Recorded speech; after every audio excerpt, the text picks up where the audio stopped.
निवडणुका जवळ येत आहेत, म्हणजेच विधानसभा निवडणुका जवळ येत आहेत. अशातच आपले राज्य सरकार म्हणजेच शिंदे सरकार यांनी भरपूर असे शासन निर्णय हे निर्गमित केले आहेत किंवा भरपूर अशा योजना या निर्गमित केल्या आहेत. भरपूर निर्णयांचं ही घोषणा केली आहे.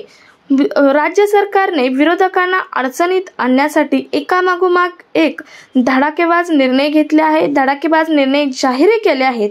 आज झालेल्या कॅबिनेट बैठकीत याचप्रमाणे निवडणुकीच्या पार्श्वभूमीवर विधानसभा निवडणुकीच्या पार्श्वभूमीवर आणखी 8 निर्णयाची धडाकेबाज घोषणा करण्यात आलेले आहे. तर हे निर्णय कोणते असणार आहेत तेच आपण आजच्या व्हिडिओमधून पाहणार आहोत. व्हिडिओ स्किप न करता शेवटपर्यंत पहा आणि चॅनलवर अजूनही नवीन असाल तर चॅनल सबस्क्राइब करा. शेजारील बेल आयकॉन प्रेस करून ऑल नोटिफिकेशन सिलेक्ट करा, म्हणजे असेच माहितीपूर्ण व्हिडिओ तुमच्यापर्यंत रेग्युलर पोहोचत राहतील. चला तर व्हिडिओला सुरुवात करूयात. राज्यात स्थानिक स्वराज्य संस्थांच्या निवडणुका घेतल्या जात नाहीत, यामुळे विरोधक पराभवाच्या भीतीने सरकार टाळत असल्याची टीकाही करत आहेत, असेही राज्य सरकार कॅबिनेट बैठकीमध्ये बोलण्यात आले. अशातच शिंदे सरकारने नगराध्यक्षांचा कालावधी 2.5 ऐवजी 5 वर्ष करण्यास मंजुरीही आजच्या कॅबिनेट मंत्रिमंडळ बैठकीमध्ये देण्यात आलेले आहे. हा त्यातील 8 निर्णयामधील सर्वात महत्त्वाचा निर्णय आहे. तो म्हणजे नगराध्यक्षांचा कालावधी हा 2.5 वर्षावरून वाढवून 5 वर्ष करण्यात आला आहे. तसेच विदर्भ मराठवाड्यासाठी सर्वात मोठे 2 निर्णय घेण्यात आले आहेत. हेही निर्णय आपण आजच्या व्हिडिओमधून पुढे पाहणार आहोत. त्याबरोबर पुढचे 6 निर्णय आजच्या व्हिडिओमधून पाहणार आहोत. तर कोणते आहेत निर्णय, चला पाहूयात. तर पहा, सर्वात महत्त्वाचा विदर्भ मराठवाड्यासाठी निर्णय घेण्यात आला आहे. तो म्हणजे विदर्भ व मराठवाड्यात दुग्ध विकासाला गती देणारा 149 कोटी मान्यता देण्यात आल्या आहेत. म्हणजेच शेतकऱ्यांसाठीच, मराठवाड्यातील शेतकऱ्यांसाठी ही खूप मोठी चांगली बातमी आहे की दुग्ध विकासाला गती देणारा 149 कोटीस मान्यता देण्यात आलेली आहे. ही पशुसंवर्धन व दुग्ध विकास विभागाकडून मान्यता देण्यात आली आहे. त्यानंतर पुढचा निर्णय घेण्यात आला आहे ती म्हणजे मराठवाड्यातील खालसा झालेल्या वर्ग 2च्या इनाम व देवस्थानच्या जमिनी वर्ग 1 करण्याचा निर्णय लाखो नागरिकांना लाभ याचा मिळणार आहे, हेही सांगण्यात आले. हा निर्णय हा महसूल विभागाकडून घेण्यात आलेला आहे. राज्याच्या महसूल विभागाकडून घेण्यात आले आहे. त्यानंतर पुढचा निर्णय आहे ते म्हणजे डेक्कन कॉलेज, गोखले अर्थशास्त्र व राज्यशास्त्र संस्था, टिळक महाराष्ट्र विद्यापीठातील शिक्षक व शिक्षकेतर कर्मचाऱ्यांना वैद्यकीय प्रतिपूर्ती योजना ही योजना जाहीर करण्यात आली आहे. हा निर्णय हा उच्च व तंत्र शिक्षण विभागाकडून घेण्यात आलेला आहे.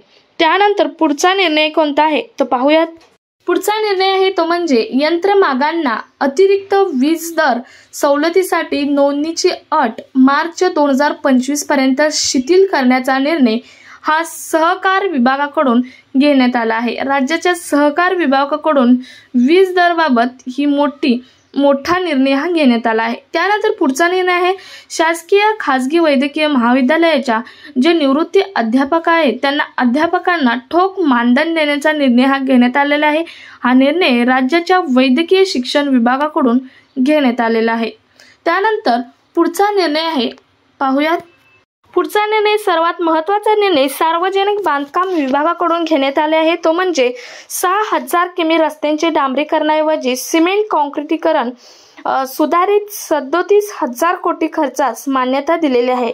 म्हणजे 6000 किमी रस्त्याचे डांबरीकरण किंवा सिमेंट काँक्रिटीकरण करणार आहेत. त्यासाठी राज्य सरकारने सार्वजनिक बांधकाम विभागाकडून 37,000 कोटी खर्चास मान्यता दिली आहे. त्यानंतर पुढचा निर्णय आहे तो आपण मागे पाहिलाच, तो म्हणजे नगराध्यक्षांचा कालावधी 2.5 ऐवजी 5 वर्ष करण्यात आला आहे. हा निर्णय नगर विकास विभागाकडून घेण्यात आला आहे. राज्याच्या नगर विकास विभागाकडून हा महत्त्वाचा निर्णय घेण्यात आला आहे. नगराध्यक्षांचा कालावधी 2.5 ऐवजी 5 वर्ष करण्यात आला आहे. त्यानंतर पुढचा आहे निर्णय तो म्हणजे ऊर्जा विभागाकडून घेण्यात आला आहे. राज्याच्या ऊर्जा विभागाकडून घेण्यात आलेला महत्त्वाचा निर्णय म्हणजे सौर ऊर्जा प्रकल्पाच्या कर्जासाठी KFW कंपनीशी स्थिर व्याजदराने करार करण्याचे या निर्णयामध्ये सांगण्यात आले आहे. तर हे होते 8 धडाकेबाज निर्णय की जे 13 ऑगस्ट म्हणजे आजच्या मंत्रिमंडळ बैठकीत महाराष्ट्र राज्याच्या कॅबिनेट मंत्रिमंडळ बैठकीमध्ये हे निर्णय घेण्यात आले आहेत। काही निर्णय सार्वजनिक बांधकाम विभागाकडून, नगरसेवक विभागाकडून, तसेच ऊर्जा विभागाकडून, तसेच शिक्षण विभागाकडून घेण्यात आलेले हे निर्णय आहे।